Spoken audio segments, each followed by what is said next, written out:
সকাল গড়িয়ে সন্ধ্যা, সন্ধ্যা গড়িয়ে রাত, যে কোনো কাজের আগে জানা চাই আবহাওয়ার পূর্বাভাস।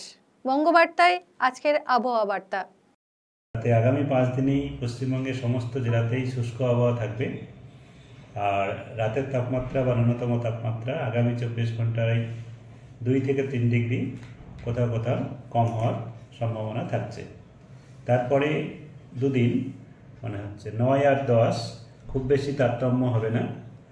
আর 11 তারিখ থেকে আবার তাপমাত্রা বাড়ার সম্ভাবনা আছে।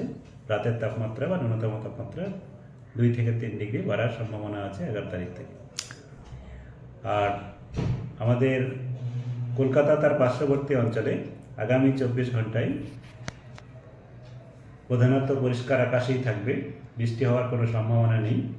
আর ন্যূনতম তাপমাত্রা আগামীকাল 15 ডিগ্রির কাছাকাছি থাকার সম্ভাবনা রয়েছে। তারপরের দিনও 15 ডিগ্রি, তারপরে 16, তারপরে আবার বাড়ার সম্ভাবনা রয়েছে, 20 ডিগ্রি পর্যন্ত যেতে পারে 11-12 তারিখে।